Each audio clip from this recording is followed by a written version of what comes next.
वसुदेवसुतं देवं कंसचाणूरमर्दनं देवकी परमानन्दं कृष्णं वन्दे जगद्गुरुम्।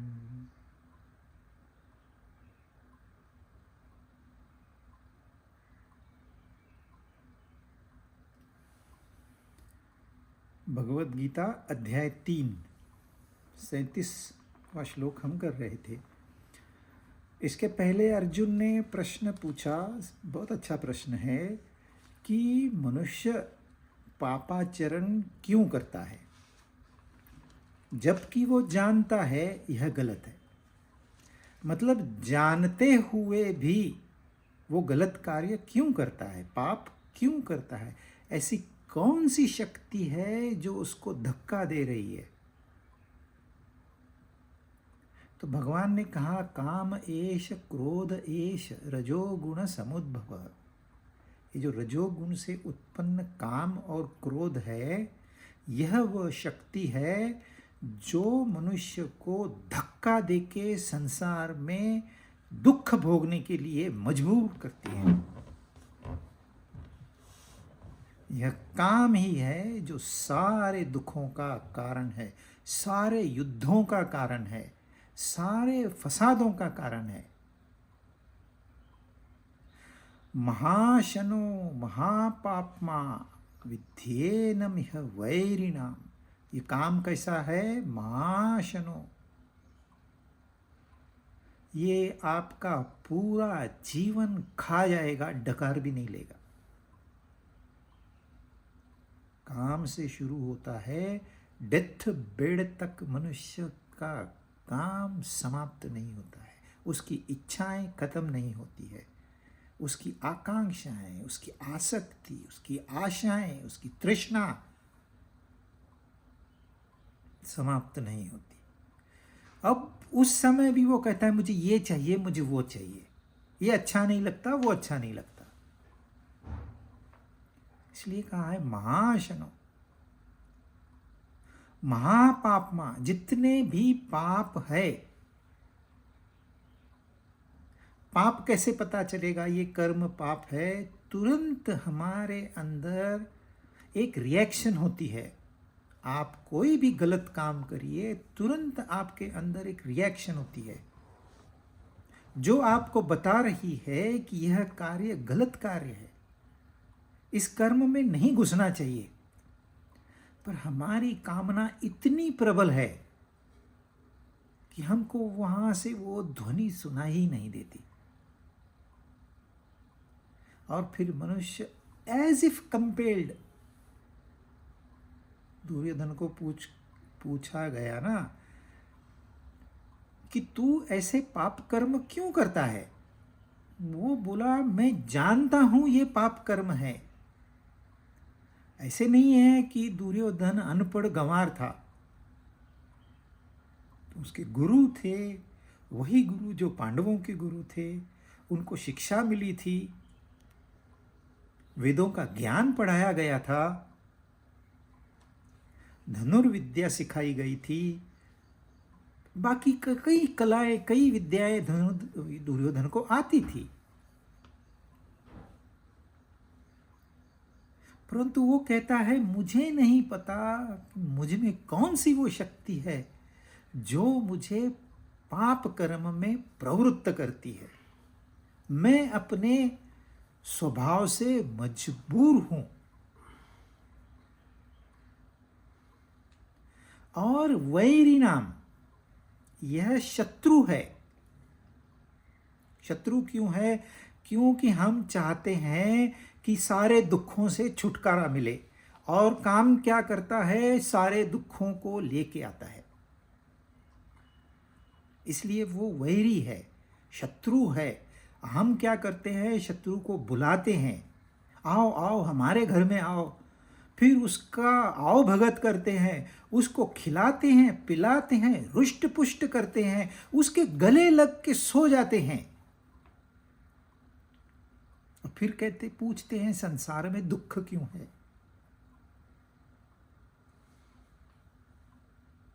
अरे भी आपने जिसको खिलाया पिलाया रुष्ट पुष्ट बनाया वो तो ताकतवर होगा ना। आप अपने मित्र को भूल गए और शत्रु से दोस्ती कर ली और फिर कहते हैं शत्रु कैसे आ गया मेरे पास। अब करते खुद हो, पूछते दूसरों से हो। अब दूसरों को कैसे पता हो, भले महात्मा है, भले गॉड रियलाइज पर्सन है, वो कैसे आपको बताएगा। इसलिए भगवत गीता एकदम स्पष्ट शब्दों में कहती है, यह काम यह क्रोध महाशनो महापापमा और वैरी है। इससे और क्लैरिटी चाहिए कैसे, क्यों चाहिए। एक तो ये स्वयं हमें अनुभव आना चाहिए, हमें समझ होनी चाहिए। वो तो है नहीं, गीता बता रही है हमें, हम कहते हैं ऐसे कैसे भाई। काम के बगैर, इच्छा के बगैर हमारा काम कैसे चलेगा। ये इच्छा ही तो है, हमने धन कमाया, हमने प्रॉपर्टी बिल्ड की है, हमने शादियां की है, हमने ये काम के बगैर हुआ क्या। पर काम ने और क्या क्या किया है। यह काम ने एक कर्ता को जन्म दे दिया, ये आपने रियलाइज नहीं किया। यह काम ने आपके कर्मों को संग्रह करके रखा, यह आपने रियलाइज नहीं किया। यही काम है जो आपको जबरदस्ती फल चखाएगा। मीठा होगा तो आपको पता भी नहीं चलेगा, यदि वो कड़वा होगा तो आप बैठ के रोगे, ऐसे कैसे, मैंने तो ऐसे नहीं चाहा था। समस्या तो तब आती है ना जब कोई बीमारी जकड़ ले, जब कोई बिजनेस लॉस हो जाए, जब कोई एक्सीडेंट हो जाए, जब अचानक पता चले कि घर में किसी को बड़ी बीमारी हो गई है। पता तब चलता है, पर है कुछ नहीं वो। ये सिर्फ आपके कर्मों का फल है। कर्म बनाया कर्ता ने, तो कर्ता को वह फल भोगना ही पड़ेगा, छुटकारा नहीं है। इसी को तो कर्म बंधन कहते हैं। आपको कर्म स्वातंत्र्य है, आप कर्तव्य कर्म करिए या कामना पे आधारित कर्म करिए, इसमें कोई गीता, कोई भगवान, कोई ईश्वर का कोई दखल नहीं होगा। You are free. पर फल के मामले में आपको जरा सा भी अधिकार नहीं है। वह आएगा और तब तक, जब तक नहीं आता है आप बंधे रहोगे। और जब आएगा आप ये नहीं कह सकते मैंने ये फल नहीं मांगा था, वो समय चला गया। Now you have to go through this trouble. तो यह एक प्रकार से वार्निंग है कि यह काम, यह महाशनो महापापमा और वैरी नाम, ऐसे शब्द नहीं गीता में आपको कहीं मिलेंगे। अब सामने अर्जुन है, वो योद्धा है, शत्रु के सामने खड़ा है। एक योद्धा के लिए क्या ये शत्रु है? कौन शत्रु है? मैं उसका नामो निशान मिटा दूंगा। ये होती है स्पिरिट एक योद्धा की।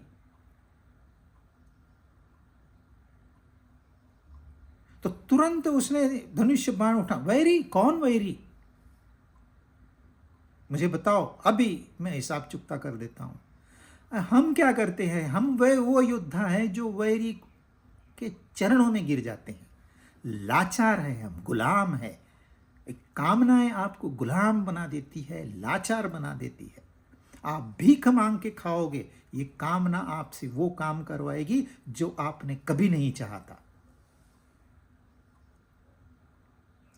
इसलिए उन्होंने कहा भाई सावधान। और अर्जुन ने प्रश्न भी पूछा। अब सारे कर्म कामना प्रेरित नहीं होते, इस पे भी हम थोड़ी चर्चा करेंगे। लेकिन और यह कामना क्या करती है? धूमे नाव्रियते वह्निः यथादर्शो मलेन च यथोल्बेनावृतो गर्भः तथा तेनेदमावृतम। ये 38वां श्लोक है। कामना का और क्या क्या परिणाम होता है वो 3 यहाँ उदाहरण देते हैं। जैसे कि जो अग्नि होती है धुएं से ढकी हुई है, आप दूर से देखोगे आपको अग्नि नहीं दिखाई देगी, धुआं दिखाई देगा, पर आप कहते हो कि वहां अग्नि है। जैसे मैल से दर्पण ढका हुआ रहता है, जब किसी पुरानी हवेली में चले जाओ तो बड़े बड़े दर्पण होते हैं, लेकिन पूरी धूल से ढके हुए रहते हैं। आप जानते हो ये दर्पण है, लेकिन दर्पण में आपको प्रतिबिंब नहीं दिखाई देता। और जैसे गर्भाशय में गर्भ छुपा रहता है, यह गर्भ लड़का है कि लड़की है ये आपको नहीं दिखाई देगा। ऐसे ही यह जो काम है, यह ज्ञान को, विवेक को, आत्मा को, आनंद को, परम शांति को ढक के रखता है। आवरण बनके वह जो आत्म प्रकाश है उसको ढक देता है, और आपको लगता है सब जगह अंधेरा ही अंधेरा है, सब जगह अज्ञान ही अज्ञान है, सब जगह दुख ही दुख है। सत्य क्या है? आत्मा स्वयं प्रकाशित है, आत्मा ही आनंदपूर्ण है, आत्मा ही शांतिपूर्ण है। पर कामना से हमने उसको ढक दिया। एक कामना, दूसरी कामना, तीसरी कामना, चौथी कामना। कामना समाप्त ही नहीं होती। आज दिन तक इस पृथ्वी पे ऐसा एक भी मनुष्य पैदा नहीं हुआ है जिसकी कामनाएं पर से पूरी हुई हो। महात्माओं को छोड़ दीजिए, जिनकी कामनाएं नहीं है उन्हें महात्मा कहते हैं। बाकी मनुष्यों की कामना मरते दम तक पूरी नहीं होती। क्यों? क्योंकि एक कामना पूरी होने को आई नहीं, वो दूसरी कामना खड़ी कर देता है। और चाहिए, और चाहिए, और चाहिए। वो इस चक्र में इस तरह से फंसा गया है जिसे कि अभिमन्यु चक्र व्यूह में फंसा था। बाहर निकलने का रास्ता पता नहीं है, एक ही रास्ता है, आपकी मौत।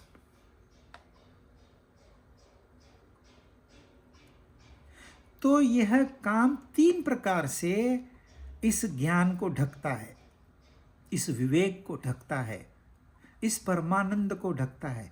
वो है, एक तो जैसे धुआं अग्नि को ढकता है, दूसरा जैसे धूल आईने को ढकती है, तीसरा जैसे गर्भाशय गर्भ को ढकता है।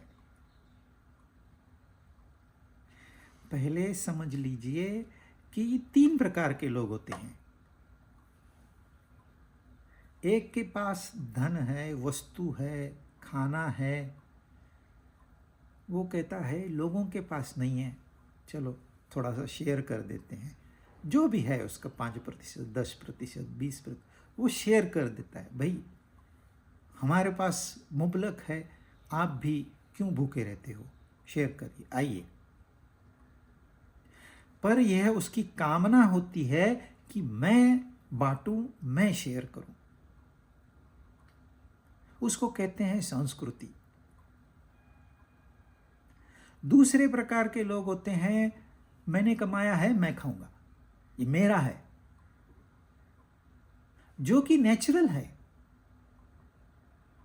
इसमें कोई गलती नहीं है। आपने कमाया है, आपका अधिकार है, कोई दूसरा क्लेम नहीं कर सकता।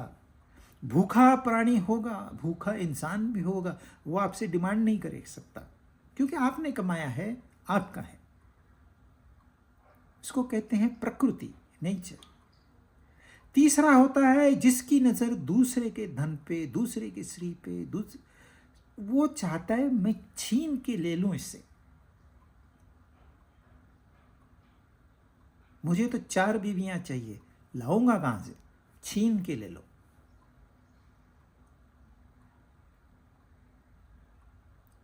इसको कहते हैं विकृति। तो एक विकृत इंसान होता है, एक प्रकृति के अनुसार चलता है, और एक सुसंस्कृत होता है। जैसे कि आप देखोगे कई धार्मिक क्षेत्र में ज़्यादातर लोग क्या कार्य करते हैं, या तो मंदिर बनाएंगे, या भजन कीर्तन का आयोजन करेंगे, या कोई अन्न क्षेत्र चलाएंगे, या कोई हॉस्पिटल खोलेंगे, स्कूल खोलेंगे। ये अच्छा काम करते हैं, इसमें समाज की भलाई है। तो यह सात्विक विचार है, सात्विक कामना है, पर कामना है। हमें ये करना है, वो प्रोजेक्ट बनाते हैं, फिर किसका नाम लगेगा इसके ऊपर, कौन डोनर्स है, कौन कितना डोनेशन देगा। आप डोनेशन दो, हमको नाम नहीं चाहिए, नहीं नहीं नहीं, ऐसा तो होगा ही नहीं। हम आपका नाम लगाएंगे तो ज़रूर, सिर्फ नाम आप कौन सा लगाना है बताइए। उनको लगता है नाम के बगैर ये सारी वस्तुएं खड़ी करके क्या मतलब है। कुछ नहीं तो अपने गुरु का तो नाम लगाएंगे, अपना नाम लगाएंगे। कहीं से न कहीं से अपने नाम का रेफरेंस वहां लगना चाहिए। आप कहीं से भी लगाओ, आप भले डुप्लीकेट नाम अपना रख लो। तो है तो कार्य महान, परंतु यह कर्म की गिनती में आएगा, क्योंकि यहां काम है। काम होने से कर्ता निर्माण हो गया, और उस कर्ता का वहां नाम लगा हुआ है।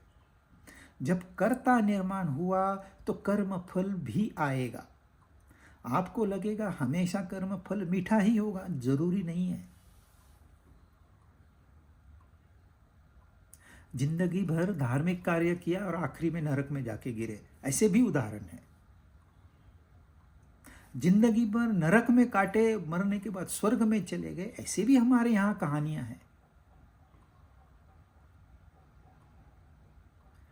एक साधु जहां रहता था, उसके सामने एक वेश्या रहती थी। साधु वेश्या को रोज देखता था और बोलता है, अरे रे रे, क्या कर्म है इसके, ये तो नरक में जाएगी, नरक में। और वो वेश्या भी रोज साधु को देखती थी, सन्यासी को देखती थी, कहती थी, देखो भरी जवानी में इसने सन्यास लिया है, काश मुझे भी ऐसे ज्ञान मिल जाता, काश मैं भी सन्यास ले लेती, काश मैं भी लोगों को सलाह देती, मैं भी सही राह दिखाती, मैं भी परमात्मा की राह। वो हमेशा ऐसे सोचती थी। और ये भी हमेशा, जब दोनों गए इस धरती पे, दोनों ने शरीर त्याग दिया, तो साधु को भेजा गया नरक में और वेश्या को भेजा गया स्वर्ग में।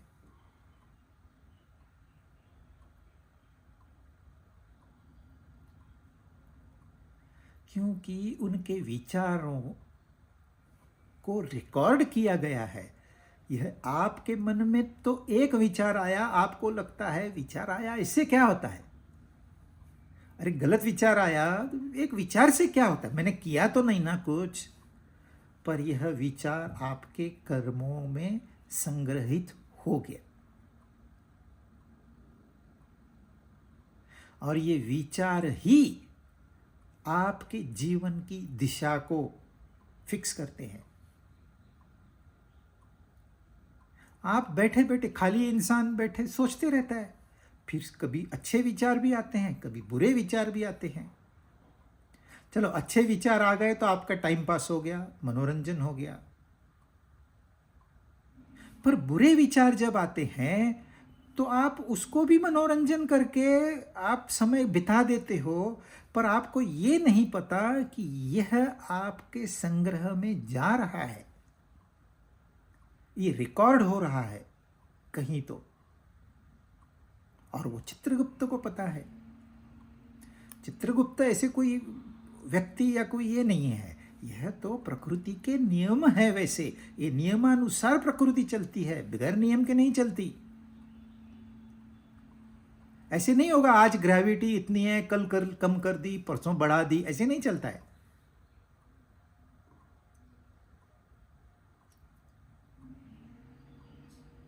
तो आपने भले ही अच्छे कार्य किए हो,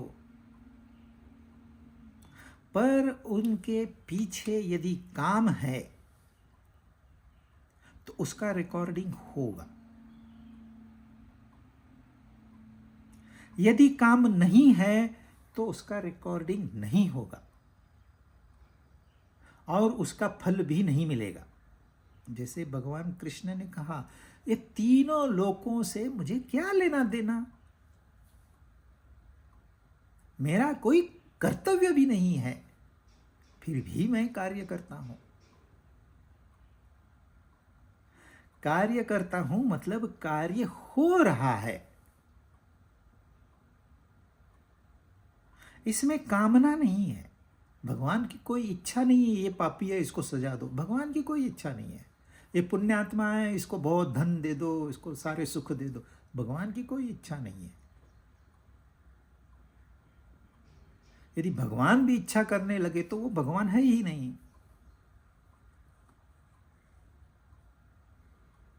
तो आपके विचार सात्विक है, आप बहुत कुछ अच्छा काम करते हैं, पर हर काम के पीछे आपकी कामना होती है। तो उसको उन्होंने उदाहरण दिया जैसे धुएं से अग्नि ढका हुआ है, यानी कि विवेक अभी तक पूर्ण जागृत नहीं है। जो कर्तव्य कर्म होता है उसके पीछे कामना नहीं होती। जो स्वधर्म एक्टिविटी होती है उसके पीछे कामना नहीं होती। यदि आप भगवत गीता का मनन चिंतन, श्रवण मनन चिंतन कर रहे हो तो इसके पीछे आपकी कामनाएं नहीं है। कामनाएं होती है स्वार्थ प्रेरित, और वो संसार की ओर डायरेक्टेड होती है। मुझे ये वस्तु चाहिए, मुझे वो व्यक्ति चाहिए। परमात्मा का दर्शन चाहिए, ये आंतरिक जर्नी है, तो यह कामना में नहीं है। कर्म योग, भक्ति योग, ज्ञान योग यह कामना में नहीं है। यदि आपने योग लगा दिया, इसको हम समझेंगे बाद में, पर सिर्फ कर्म, सिर्फ भक्ति, सिर्फ ज्ञान यह कामना में है सात्विक कामना, पर कामना है। दूसरे प्रकार के लोग हैं जैसे कि आईना धूल से ढका हुआ है। अब वहां तो फूंक मार दी, आप अग्नि का दर्शन कर सकते हो। यहां फूंक मारने से भी वो धूल नहीं जाती, इसको अच्छे से साफ करना होता है। पानी लगाना पड़ेगा, साबुन लगाना पड़ेगा। तो ये जो लोग हैं ये राजसिक कामनाएं रखते हैं। मुझे इंडस्ट्री बढ़ानी है अपनी, ताकि लोगों को एम्प्लॉयमेंट मिले। एम्प्लॉयमेंट मिलेगी तो टर्नओवर बढ़ेगा, टर्नओवर बढ़ेगा मैं टैक्सेस दूंगा, सरकार को भी फायदा, लोगों को भी फायदा, मुझे भी फायदा, विन विन।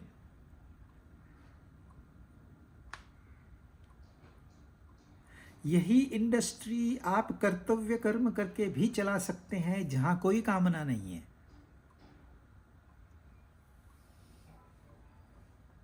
यह दृष्टिकोण का फर्क है। मैं इंडस्ट्री क्यों चलाता हूं? टाटास का उदाहरण है, एक बार उनके पास पगार देने के लिए पैसे नहीं थे, पर पगार देनी है, ये टाटा की फिलॉसफी है। जिन्होंने महीना भर काम किया है उनका अधिकार है। और ये उस जमाने की बात है जबकि मैनेजमेंट्स इतनी डेवलप नहीं थी, अज्ञानी मैनेजमेंट्स थी। तो उन्होंने घर का सोना बेच के पेमेंट करवाया। यहां कमिटमेंट है, यहां कामना नहीं है। मैंने कुछ किया यह भावना नहीं है, यह कर्तव्य है मेरा। और ऐसे भी इंडस्ट्रियलिस्ट है जिन्होंने गवर्नमेंट की पॉलिसीज चेंज करवाई करप्शन के माध्यम से और अपना नफा बढ़ा के लिया। ऐसे भी उदाहरण है। तो यह जो है दूसरा उदाहरण, यह राजसिक कामनाओं पर आधारित जो कर्म किए गए हैं वो है। इन्हीं को ही पाप कर्म कहते हैं। यही राक्षसी वृत्ति कहलाई जाती है। हमको बाहर से तो बड़ा अट्रैक्टिव लगता है,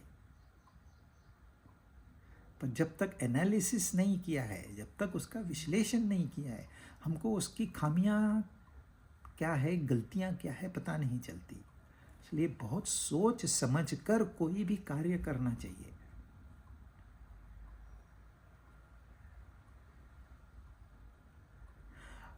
अच्छा, यहाँ क्या है, आपको आईने में प्रतिबिंब नहीं दिखाई दे रहा, पर यह आईना है यह तो पता है। अग्नि धुएं से ढकी हुई है, आपको पता नहीं चल रहा कि अग्नि, पर आप जानते हो वहां अग्नि है। जस्ट थोड़ी सी हवा दे देंगे वो उजागर हो जाएगी। पर तीसरा उदाहरण है, जैसे गर्भाशय में गर्भ बैठा है, तो आपको ये पता ही नहीं चलता कि अंदर लड़का है कि लड़की है। तो क्या करना पड़ता है, इंतजार। तो कोई कर्म ऐसे होते हैं जिनके फल का इंतजार करना पड़ेगा, फल भुगतना पड़ेगा। उन दुखों से गुजरना पड़ेगा। जब तक आपके दुख बढ़ेंगे नहीं, तब तक ये रियलाइज नहीं होगा कि हमने गलती की है। तो दुख क्यों है संसार में? ऐसे ऐसे कर्म है, लोग तो आम जैसे आम कर्म करते हैं वैसे कर्म करते हैं सारे। चोर को पता होता है मैं चोरी कर रहा हूं, गलत कर्म कर रहा हूं, लेकिन वो बोलता है सब तो चोर है, यहां कौन है? और जब तक मैं पकड़ा नहीं जाता तब तक मैं चोर नहीं हूं। वो जस्टिफाई करता है। और यही चोरी अनेक रूपों में होती है। करप्शन चोरी है। आप कहोगे ये अनपढ़ लोग ऐसे करते हैं, बिल्कुल नहीं। ज्यादातर लोग पढ़े लिखे हुए हैं। चोरी के मामले में ज्यादातर लोग, ज्यादा भी नहीं, 90% लोग पढ़े लिखे हैं, क्वालिफाइड है, उनके पास डिग्रियां हैं। ये जो साइबर क्राइम हो रहे हैं, $6 ट्रिलियन, ये क्या अनपढ़ लोग कर रहे हैं?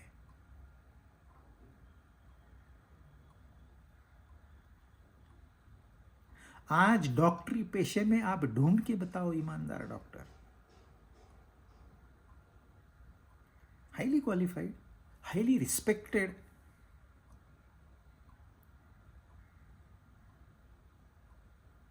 पर इनके कर्म ऐसे ढके हैं जैसे गर्भाशय में गर्भ।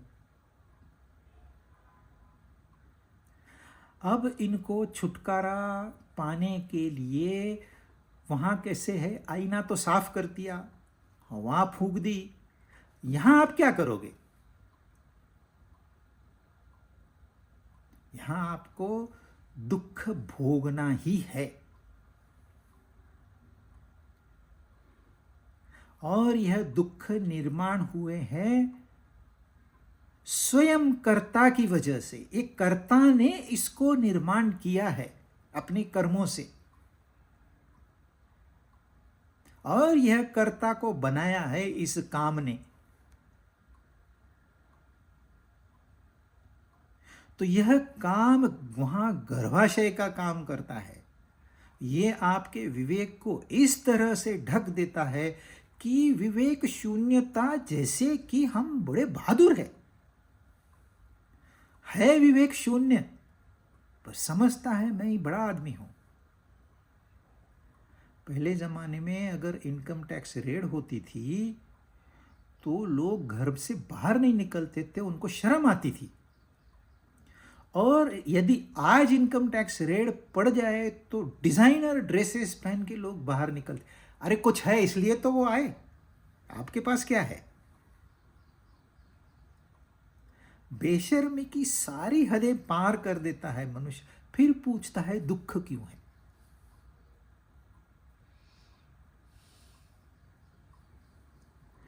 तो यह काम क्या काम करता है? यह काम विवेक को ढक देता है। यह काम आपकी आत्मा को ढक देता है। यह काम आपके आनंद को ढक देता है। यह काम आपकी शांति को ढक देता है। इसके भी कई रूप है। कामना यह इसका एक नाम है, आशा दूसरा नाम है, आसक्ति तीसरा नाम है, तृष्णा चौथा नाम है सब वही कामना। वही कामना जो राग से निर्मित हुई, ये वही क्रोध है जो द्वेष से निर्मित हुआ है। जब राग द्वेष नहीं था तो आप अपने आत्म स्वरूप में मगन थे। संसार होता है, संसार में दुख होता है, ये भी आपको पता नहीं था। दुख, कोई कहे दुख, दुख क्या होता है, ऐसी स्थिति थी। फिर ये राग द्वेष निर्माण हुए, दो राक्षस। यदि आप इनसे दो दो हाथ उसी समय कर लेते तो बहुत आसान था इन पर विजय पाना। थोड़ा सा भगवान नाम भी ले लेते ना, बहुत संत लोग कहते हैं सिर्फ नाम लो, पर वो नाम तुरंत काम करता है उस स्थिति में जब नए नए राग द्वेष निर्माण हुए हैं। पर यही जब ताकतवर हो जाते हैं तो काम क्रोध का रूप ले लेते हैं। अब काम क्रोध को काबू में लाना राग द्वेष को काबू में लाने से कठिन है, पर नामुमकिन नहीं है। पर जब यही काम क्रोध लोभ और मोह का रूप ले लेते हैं तो फिर आपके पास चॉइस नहीं बचता, आपको उनके परिणामों का सामना करना ही पड़ेगा। और सारे हॉस्पिटल्स के सारे आईसीयूज, 90% आईसीयूज इसी की वजह से चलते हैं।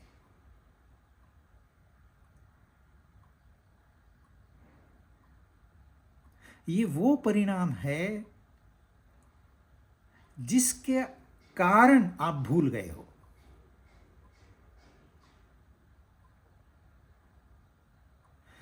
तो राग द्वेष से काम क्रोध, काम क्रोध से लोभ मोह, लोभ मोह से विवेक का नाश, विवेक के नाश से आपका नाश। नाश मतलब मृत्यु हो तो हम समझ भी ले, चलो खत्म हो गए, चक्कर छूट गया। आप चक्कर से नहीं छूटोगे, आप 10 बार आत्महत्या कर लो, वापस आपको लाके वह सजा दी जाएगी।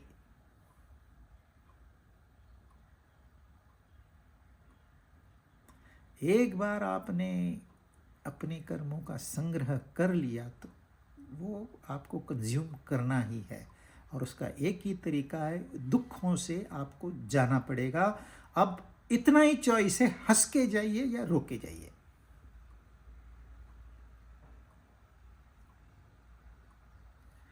अब देखिए, चाहे गर्भाशय से ढका हो, चाहे मिरर धूल से ढका हो, चाहे अग्नि धुएं से ढकी हो, आपका विवेक शून्य नहीं हुआ है। आपको अभी भी ज्ञान है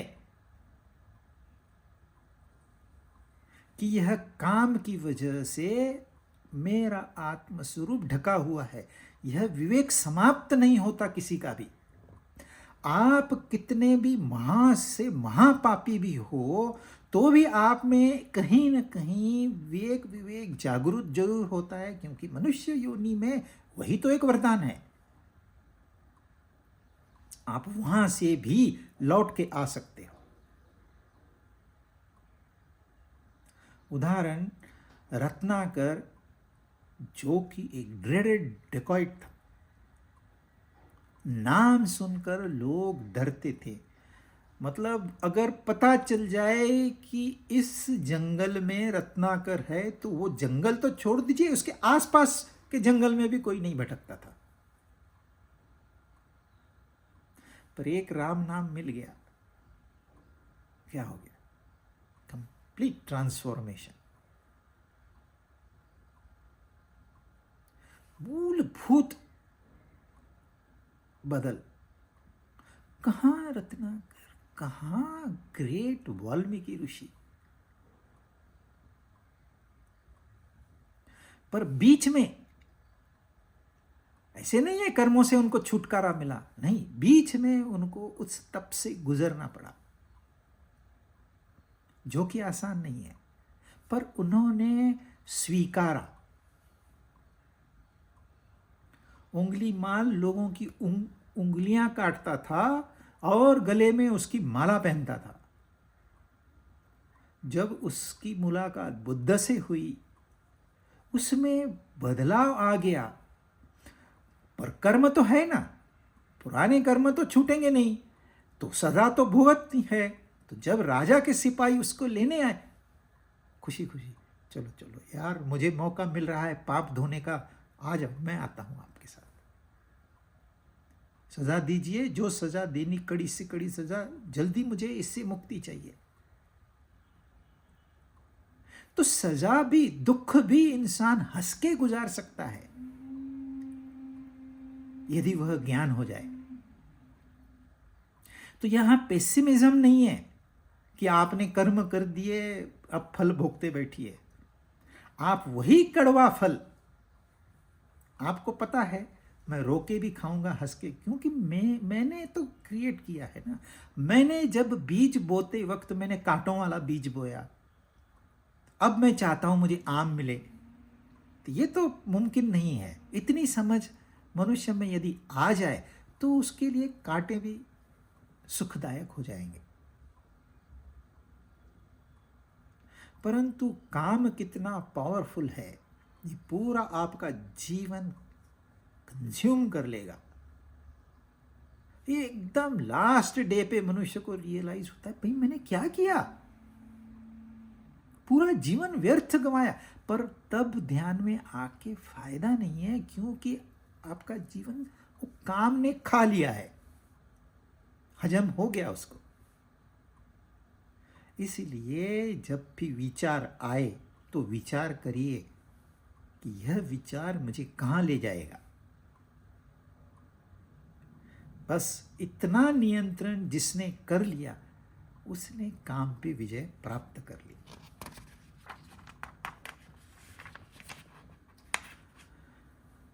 आमृतं ज्ञानमेतेन ज्ञानिनो नित्यवैरिणा कामरूपेण कौन्तेय दुष्पूरेणानलेन च। हे कौन्तेय, यह काम जो है यह अग्नि के समान है, तृप्त होने वाला है नहीं। और जो ज्ञानी है, जो साधक है,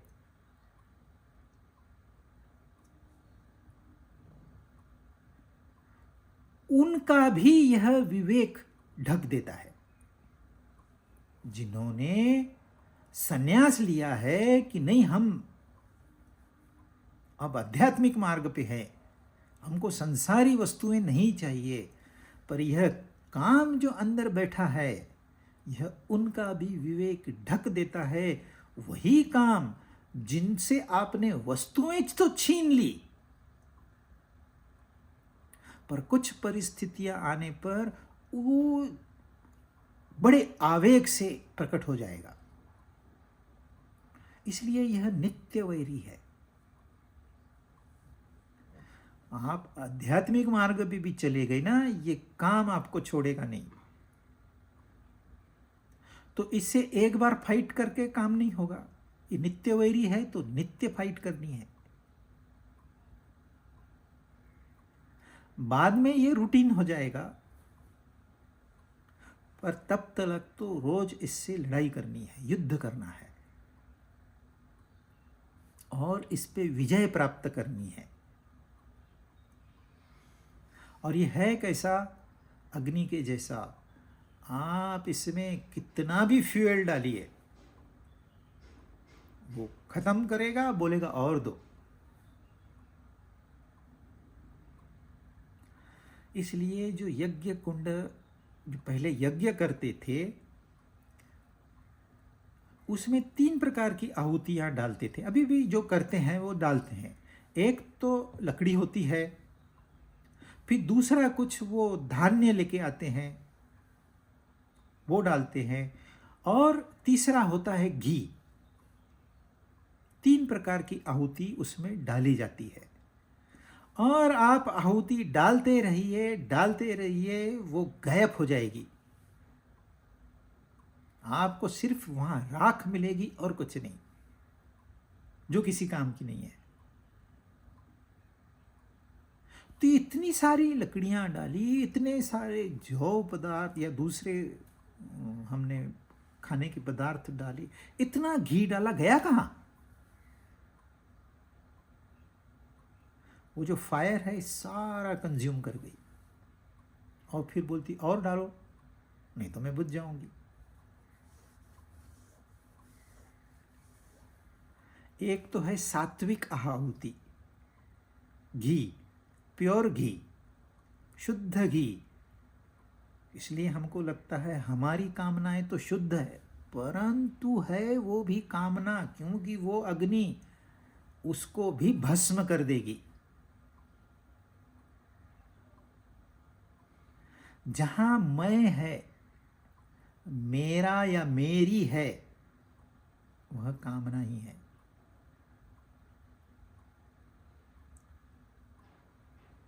तो एक होती है सात्विक आहुति, दूसरी होती है राजसिक आहुति, तीसरी होती है तामसिक आहुति। तो एक है सात्विक कर्म, जो इसको हम धार्मिक कर्म भी कहते हैं, दूसरा होता है राजसिक कर्म, तीसरा होता है तामसिक कर्म। परंतु जब हम इनको कर्म कहते हैं तो इसके पीछे कामना है और करने वाला करता है।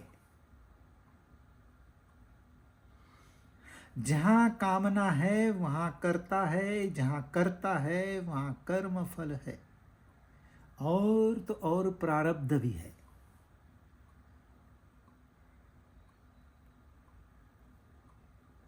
इसलिए कहते हैं पुनर्जन्म है, नहीं तो पुनर्जन्म का क्या प्रूफ है? किसी ने जाके वापस आके तो बताया नहीं। तो पुनर्जन्म तो अदरवाइज एक कल्पना ही है।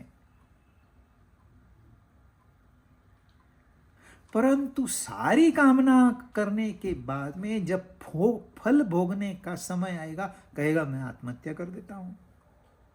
बेटा तू छूटेगा नहीं। कितना भागेगा?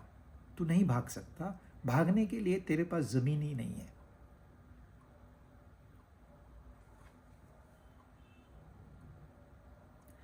तो आप भले सात्विक कामना करके बड़े खुश होते हो, पर भगवान कहते हैं नहीं, कामना आखिरी में कामना ही है। इसके लिए भगवद गीता समझना, खास करके यह तीसरा अध्याय, जिसको तीसरा अध्याय समझ में आ गया उसको पूरी गीता समझ में आ जाएगी। फिर बहुत आसान है। यहाँ लोग कामना को छोड़ना, कामना का त्याग करना मतलब कर्म का त्याग करना समझते हैं। यह बहुत बड़ी भूल है और बहुत से साधु संत ऐसे सिखाते भी हैं। आ जाओ यहाँ बैठो, खाली बैठ के रहो। अरे ये बैठने के चक्कर में तो हम गुलाम बन गए। कामना का त्याग करना है, क्रिया का त्याग नहीं करना। इसलिए भगवान ने कितना आधा तीसरा अध्याय सिर्फ काम का प्रमोशन किया है, कर्म का, यानी कि कर्तव्य कर्म का प्रमोशन किया है। फिर कहा स्वधर्म निधनम श्रेया है। यदि तुम्हें अपना कर्तव्य निभाते निभाते मृत्यु भी आ जाए तो भी बेहतर है। जो गीता चिल्ला चिल्ला के यह कह रही है, जो कर्तव्य कर्म है उसको नहीं त्यागना, क्योंकि उन्हें पहले ही पता था जब हम ये बात कहेंगे काम को त्याग दो तो लोग कर्म ही त्यागेंगे।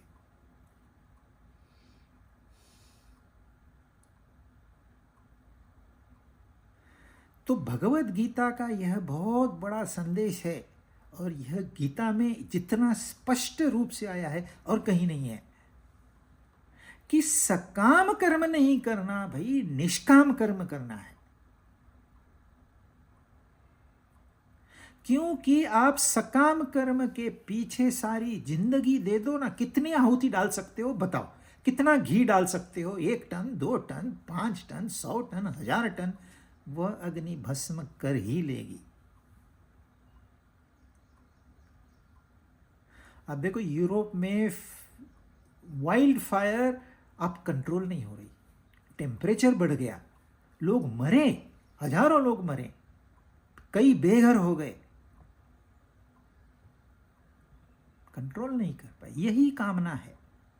आप बाद में आपके हाथ से बात निकल जाती है अनकंट्रोलेबल। अगर आसान होता तो फिर रावण नहीं होता, कुंभकर्ण नहीं होता, दुर्योधन नहीं होता, कंस नहीं होता।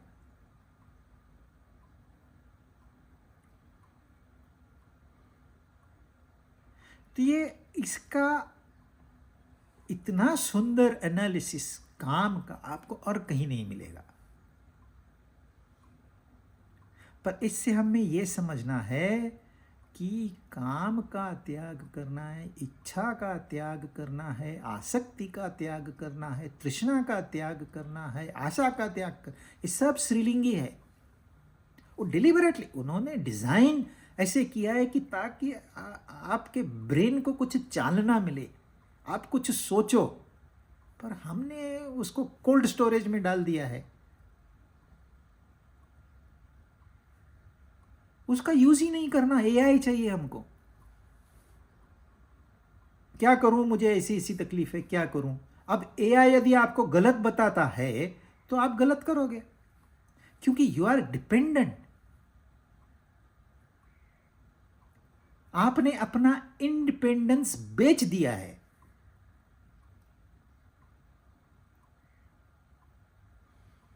पूर्ण परावलंबी, हर चीज में आपको दूसरे की कॉपी करनी है।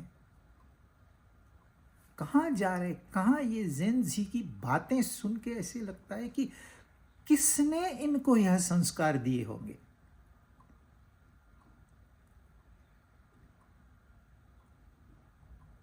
जो कि नामुमकिन लगता है, परंतु उनके इररिस्पॉन्सिबल बिहेवियर, क्या कारण है? क्योंकि उनको जो संस्कार मिल रहे हैं वह मोबाइल से मिल रहे हैं। उनका जो ट्रेनिंग हो रहा है स्कूल कॉलेज या घर में नहीं हो रहा, मोबाइल में हो रहा है। बच्चा पैदा होता बाद में, वो पहले बोलता है मोबाइल ला के दो। तो जैसे संस्कार होंगे वैसे ही तो वो कार्य करेगा। कहते हैं जिंदगी किसने देखी है, अभी मजा कर लो। उन्हें ये पता ही नहीं है कि हम बड़े भी होंगे, हम बूढ़े भी होंगे, उनको पता ही नहीं है। जिम्मेदारियां भी होती है, ये पता ही नहीं है। क्योंकि भोग वस्तुएं इतनी उपलब्ध करा दी गई है कि मनुष्य का सारा जीवन भोग और संग्रह में गुजर जाता है। Acquisition and enjoyment. $, चाहिए पॉकेट में, एक लड़की चाहिए, यही जीवन का सार्थक है।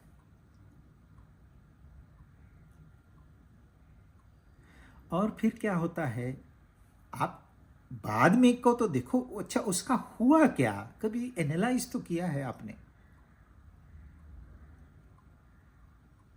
मैं काम क्यों करूं? बहुत खास करके लेडीज लोग पुरानी कहती है, मेरे पति तो मुझे काम ही नहीं करने देते, नौकर चाकर है हमारे घर में। अरे ये कोई क्वालिफिकेशन है? या हमारे शास्त्र तो ये कहते हैं रूटीन काम तो करो ही करो, ऊपर से योगा करो, प्राणायाम करो, पर ये मानते हैं कि काम न करना लग्जरी ऑफ लाइफ है। और फिर बाद में क्या होता है, घुटने काम नहीं करते, डायबिटीज हो गया है, आंख से दिखाई नहीं देता, कान से सुनाई नहीं देता, वो मोबाइल देख देख के आंखें कमजोर हो गई है, और आप जिए चले जा रहे हो। इससे तो मरना बेहतर है।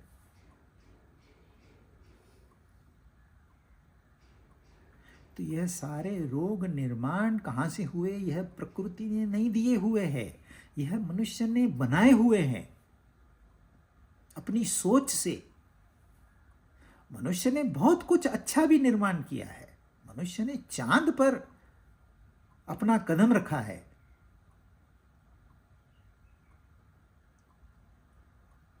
पर उसने ही न्यूक्लियर बॉम्ब भी बनाया है। तो दोनों का इस्तेमाल करेगा, एक का इस्तेमाल नहीं करेगा खाली, दोनों का इस्तेमाल कर, क्योंकि विवेक आवृत हो गया है, ढक गया है। किससे? नित्य वैरी से। रोज नई कामना, रोज नई कामना, आज ये करना है, आज वो करना है, वो करना है, वो करना है।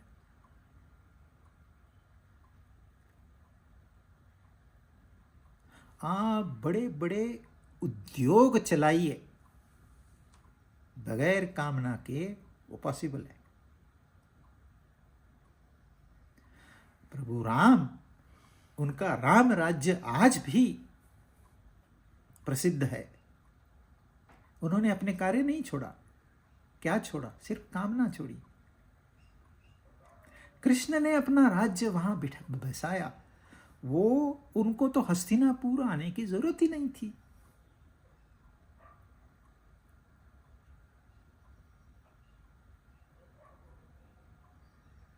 पर उन्होंने क्या छोड़ा? अपना कार्य नहीं छोड़ा। नहीं, यहां अधर्म का राज्य स्थापित होने जा रहा है, ये नहीं होने देना है। उनका कर्तव्य कर्म था। एक अवतार के रूप में उनको लगा कि यह यहां यदि अधर्म फैल जाता है और दृढ़ हो जाता है तो मानवता समाप्त हो जाएगी, और मानवता को समाप्त नहीं होने देना है। इसलिए युद्ध करवाना अनिवार्य है। जो भी है, जो भी कर्तव्य है वहां वो कर्तव्य करना है।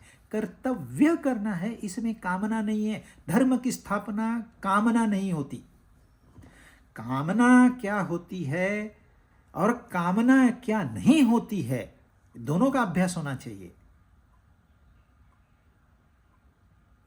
जो स्वार्थ प्रेरित है वह कामना है, जिसमें स्वार्थ नहीं है वह कामना नहीं है। यदि हम भगवत गीता का अध्ययन इसलिए करते हैं कि मैं अध्ययन करूंगा, लेक्चर दूंगा, फॉलोअर्स होंगे, बहुत पैसा आएगा, तो यह कामना हो गई। पर मेरे पास कुछ एक्स्ट्रा है, मैं दे दूं, कोई ले नहीं ले, मैं बांट दूं, तो यह कामना नहीं है। आपको क्रियाएं दोनों सेम लगेगी, पर एक वैरी है और एक अपना सच्चा मित्र। हम क्या करते हैं? वैरी को, शत्रु को मित्र बनाते हैं और मित्र को ऐसे धक्का मार देते हैं जैसे वो था ही नहीं।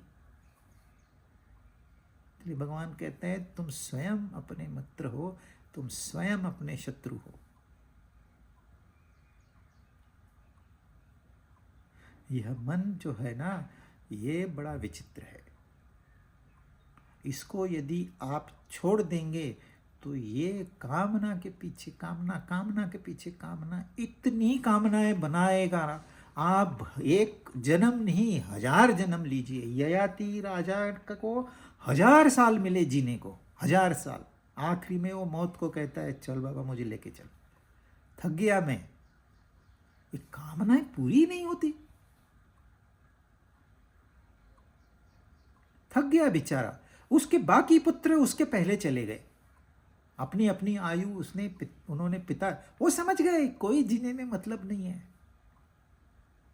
ऐसे जीना है जैसे ययाति जी रहा है, ऐसे जीना है हमको, इससे हमको जाने दो, हमको नहीं जीना, तू ले ले मेरी उम्र।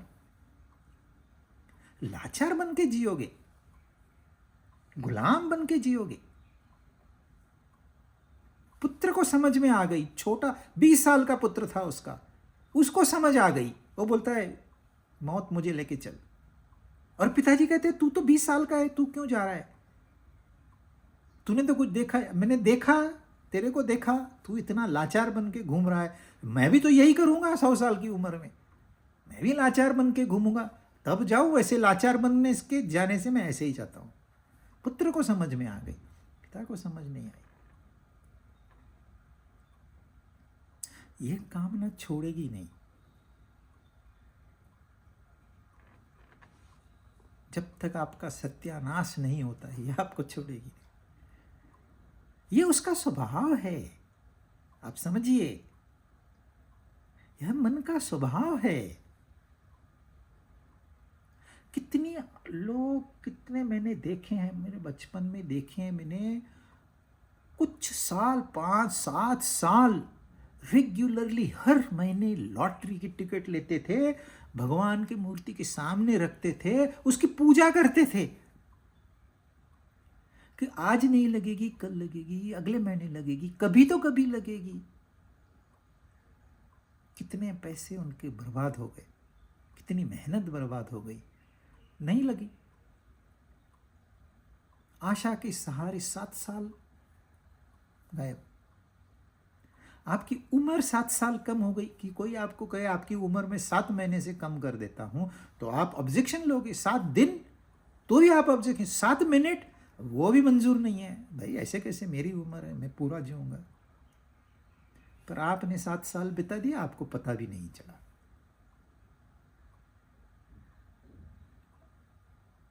सात साल नहीं, 700 साल भी मिल जाए ना, तो भी यह कामना आपका पीछा नहीं छोड़ेगी। ये कंज्यूम कर लेगी, पूरा चूस लेगी। इसलिए उसको नित्य वैरी कहा है।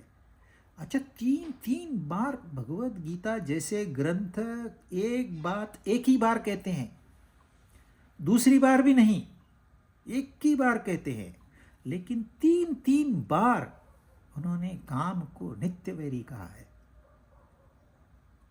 तो ये कितना महत्वपूर्ण मैसेज है। पर इस काम पे विजय पाना नामुमकिन नहीं है और बहुत कठिन भी नहीं है।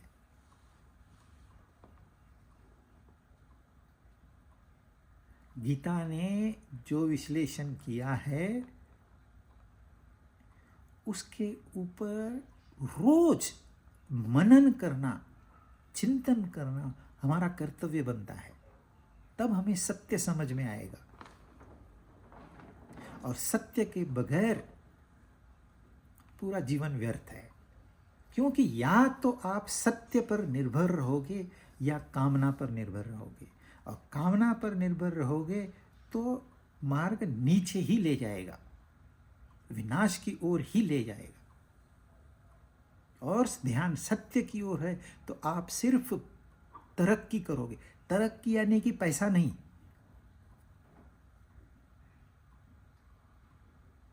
तो चॉइस इज योर्स। पर उन्होंने बता दिया है, आवृतम ज्ञान में ज्ञानियों का भी ज्ञान इससे आवृत हो जाता है। ज्ञानियों को भी नहीं छोड़ता ये काम, हमको कैसे छोड़ेगा?